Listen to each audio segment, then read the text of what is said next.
For me, it's about the law and people. How am I supposed to quantify the value of these things when I don't have evidence? I'm sorry. And how people can resolve their problems and just be better for it. Justice with passion. I always knew I was going to go into law because I tried to see everybody's point of view in an argument. You say one thing, she says another. So who am I to believe? Justice with truth. Either you make the decision or I make the decision. You won't like mine. This is Justice for All with Judge Cristina Perez. Anthony Ryder is suing Eliza Heller in the amount of $8,850.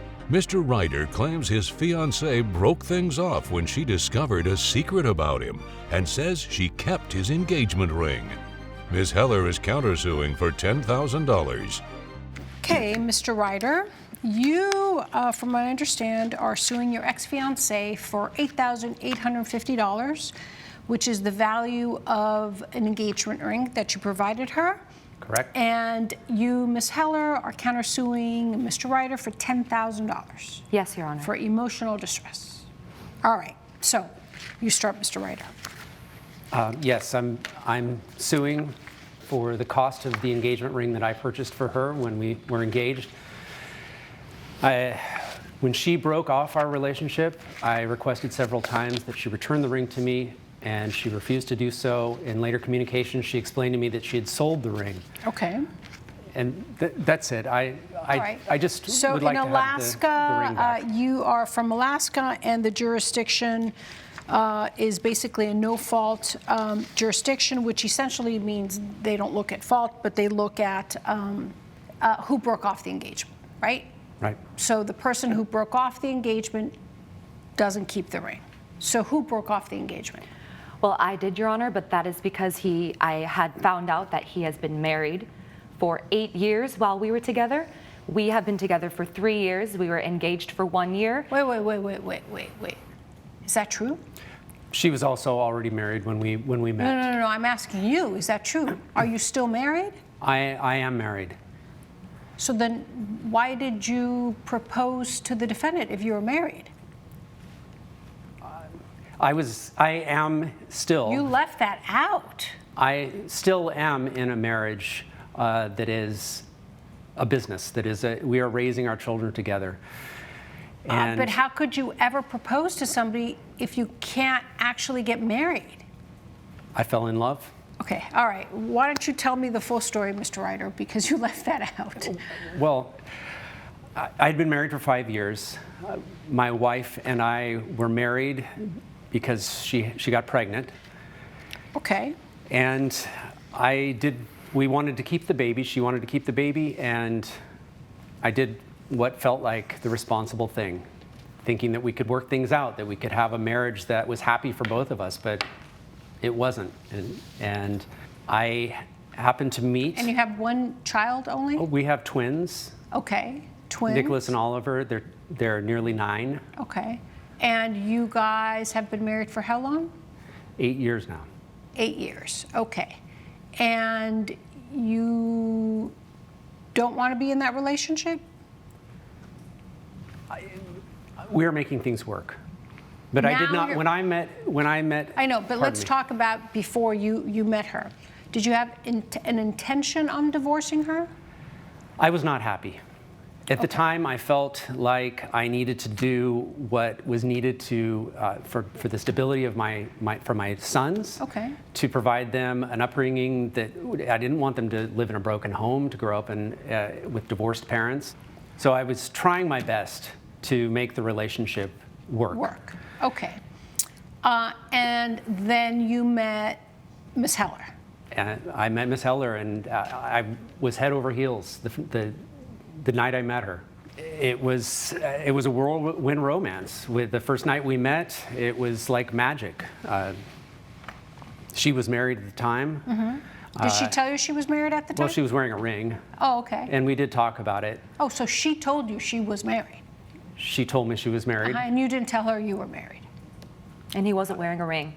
But you didn't tell her? So did you volunteer information about that? Obviously you're wearing a ring, but did you volunteer information about your marriage? He brought it up when he came up to me, and when we were talking, I was telling him that we were going through a rough time. We were separated. I was staying at my sister's at the time. I wanted to make this marriage work. That is until we had great banter. We were laughing. He kind of made me feel different. It was the polar opposite of my ex-husband. Okay, so you guys had an instant connection. We did. Okay. Undeniable. Undeniable connection. And then what happened? So he finally convinced me to take me out on a date. And we went on our first date. We went hiking to a picnic because it was during the pandemic. And he convinced me to start dating him. After our 5th date, he convinced me to get a divorce from my ex-husband. And so... Wow, so you convinced her to get a divorce. I wanted to be with her. Coming up on Justice for All. The ring was expensive. It was almost $9,000, and we have medical expenses right now that our insurance doesn't cover. And I need some stability for my... You found out you need some stability. If you'll be in the Los Angeles area and want to bring your case to court, call 1-888-552-6878. You're watching Justice for All with Judge Cristina Perez. We're back with the case of Anthony Ryder, who is suing Eliza Heller for property loss. Okay, so you convinced her to get a divorce, and due to his urging, you divorced your husband? Yes. Okay, so divorce. So then how long did you guys date? Well, 3 years total. May I say, Your Honor? 3 years total? You dated 3 years total? We did. You divorced your husband for him? Yes. Did you guys live together? I rented a condo for her. Your Honor, may I add? In the same city where you live with your wife and twins? Across town. Did you live together every day? How did that work? I spent most weekends with her that I could. Most weekends, okay. Yes. Weekends. And during the weekdays, he said that he was at work. Were you at work? I was at work. Okay, but at nighttime you were with your wife and kids? I was with my wife and kids. Okay, and then you would leave on the weekends. What did you tell your wife and kids?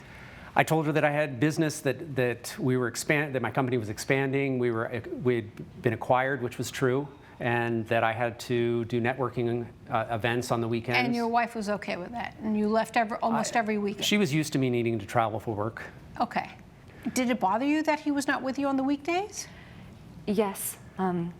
It was kind of frustrating, but I figured it was just a part of his job, and we could get through this. Our connection was amazing. We were so in love. So in 3 years, did you know what he did for a living? Yes, he was a website editor for a financial firm, which...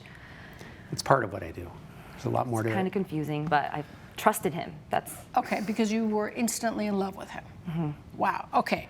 So Your Honor, yes. May I add, at the time we met, my wife had just been diagnosed with breast cancer.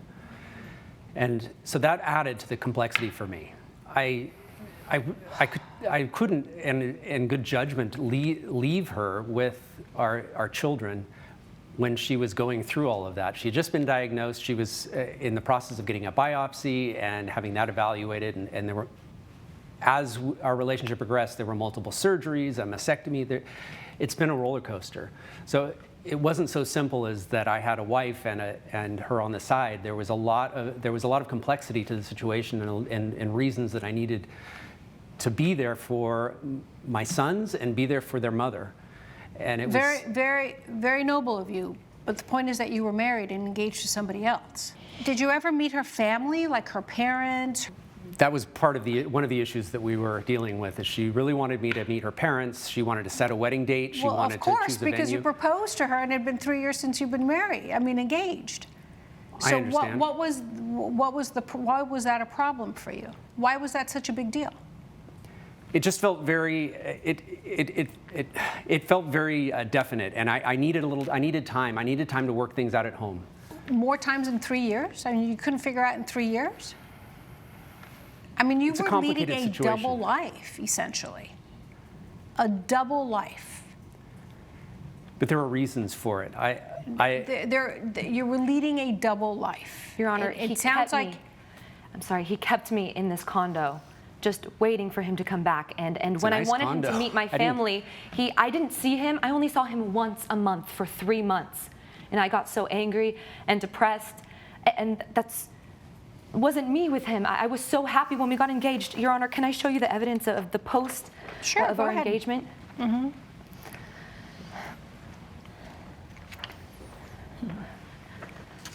So then what happened? What's this? Oh, this is, I was the happiest I've ever been in my whole you life. actually posted, you put Well, I yourself didn't on po- social media? I didn't post that. She did. I Did you ever just plan on knew marrying that I didn't her? want to lose her. Did you ever, well, but she's not an object. She's not a piece of furniture. It's not my intention to talk about her like an object. What I meant was I didn't want to lose the relationship. It was magical. Did you ever think about her, how she was feeling? Well, of course I did. And what did you think?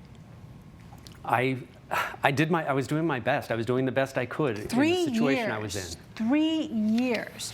So, why did she break up with you? Well, we were out again at Bitters, where we had met, the cafe and bar that we had met originally. I took her back there to sort of rekindle some of our old feelings, and it was a special night. And a coworker, I mean, coworkers had never come into this establishment before, but a coworker came up to me and said, "Oh, this must be Mary. Is this your wife?" Wow, wow, wow. My mother always says, entre cielo y tierra no hay nada oculto. Between heaven and earth, you cannot hide anything. Wow. I was just trying to- So then you found out, Ms. Heller, that he was married by a coworker. Yeah. Does your wife know what's happening? I don't want her to know. Then why sue her for the wedding ring? If you wanted people not to know what happened, that you were leading a double life, why sue her? We have a lot of medical expenses, and this is, the ring was expensive. It was almost $9,000, and we have medical expenses right now that our insurance doesn't cover. And I need some stability for You my... found out you need some stability. Coming up, My insurance did not cover it, and so I sold the ring for $3,500. I have the invoice right here.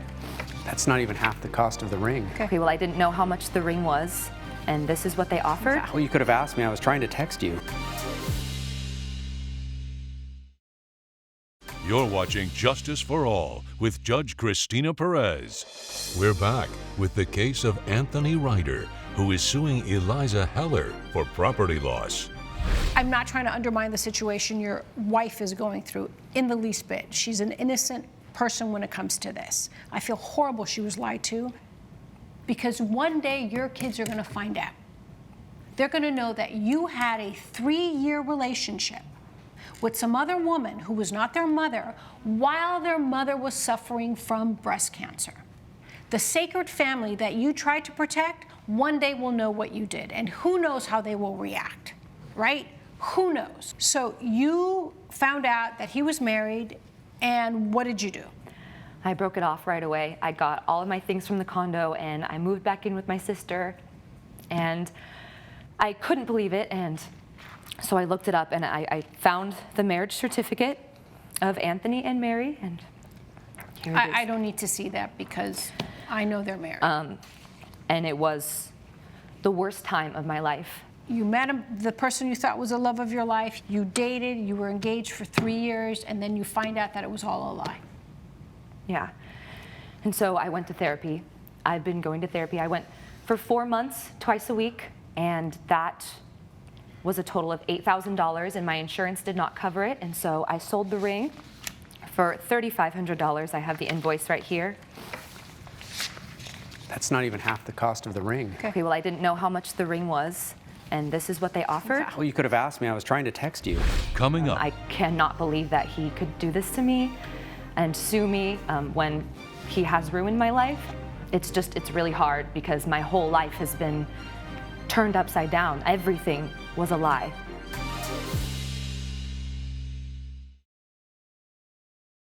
you're watching Justice for All with Judge Cristina Perez. We're back with the case of Anthony Ryder, who is suing Eliza Heller for property loss.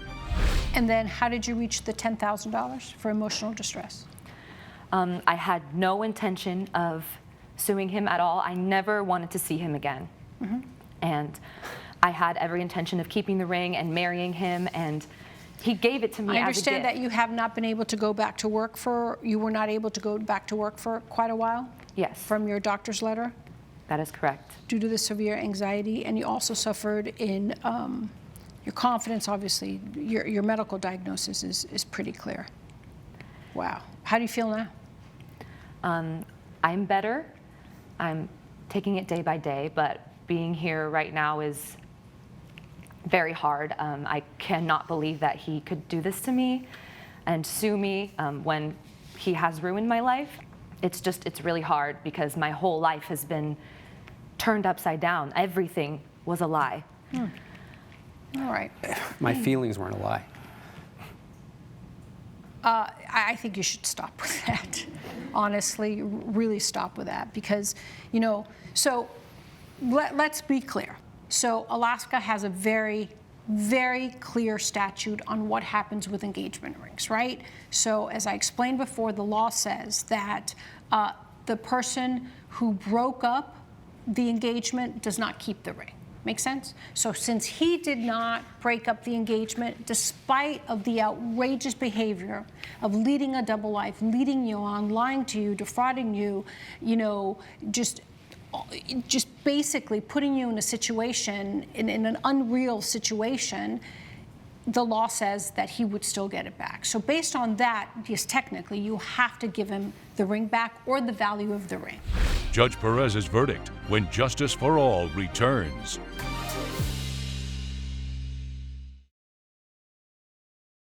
You're watching Justice for All with Judge Cristina Perez. However, I do have a countersuit in front of me, Mr. Ryder, and she's suing you for emotional distress. And people sue for emotional distress all the time. But what you have to really look at is the conduct, and also the standard is your actions. Were they an action? Was it a conduct that a normal, reasoned person or standards for human decency would say are wrong? Lying to her for 3 years, leading her on, picturing a double life, and never telling her the truth, to me, is out of the bounds of normal human decency. So based on the evidence, I find that the defendant met all of the burden for emotional distress. So based on the evidence, again, I will grant the plaintiff's claim for $8,850. I will also grant the defendant's counterclaim in $10,000. The plaintiff will have to reimburse the defendant $1,150 to equal her $10,000 claim. All rise. Judge Perez has ruled in favor of both parties. The plaintiff has been ordered to pay $1,150. Sorry, Eliza. I'm sorry I hurt you. I didn't want it to go like this. I didn't want to lose you. I'm just happy that this is over, and I'm happy that I never have to see you again.